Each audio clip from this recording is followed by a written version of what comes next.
Hello, my name is Benjamin Hart. I'm an American attorney and the managing director of Integrity Legal here in Bangkok, Thailand. As the title of this video suggests, we're discussing taxes and condominiums. And the thing to take away from this video and to understand about this video is this is kind of one of those situations where revenue departments, tax collectors, whatever you want to call them, around the world, they will always find a justification for more tax. That's just what they're good at.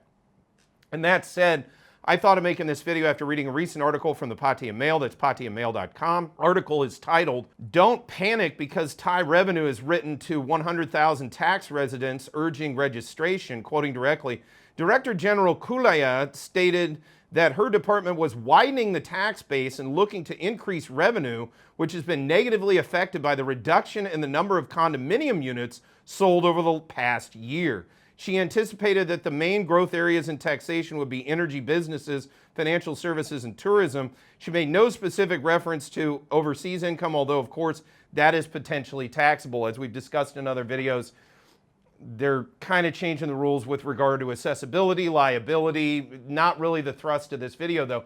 I like how they're blaming the lack of sales in condominiums for the need to bump up their revenue stream.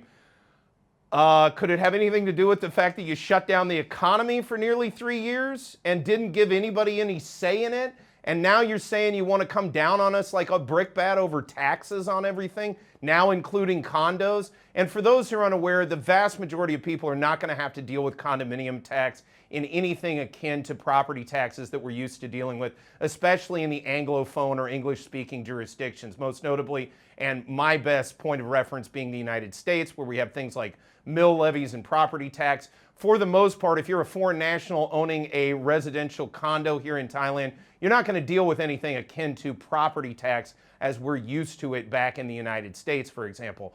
That said, there are transfer taxes associated with conveyancing of condominiums from one person to the other, one entity to the other, and it may be these revenue streams that have dropped a bit that is causing concern to the revenue department. That said, to blame lack of condo sales for the drop in revenue or overall economic activity that is then causing a decrease in tax collection, to my mind, is pretty absurd, especially in light of the fact that the government themselves shut us down economically for a matter of years. And look, at the end of the day, the government told us, oh, hey, deal with it, suck it up, we're all in this together. Well, we are all in this together. And now it's the government's turn to have to go through a little period of time where it's going to pinch economically because, again, there's air in the line. There's air in the hose, if you will.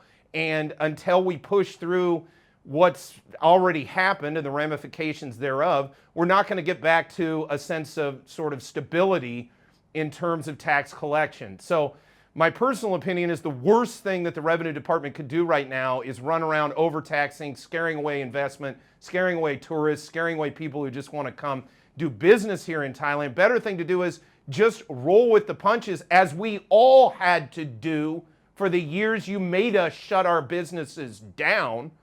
As we all had to do, it's probably just going to be one of those situations where you're just going to have to grin and bear it because it's going to take a little time for everybody to recover.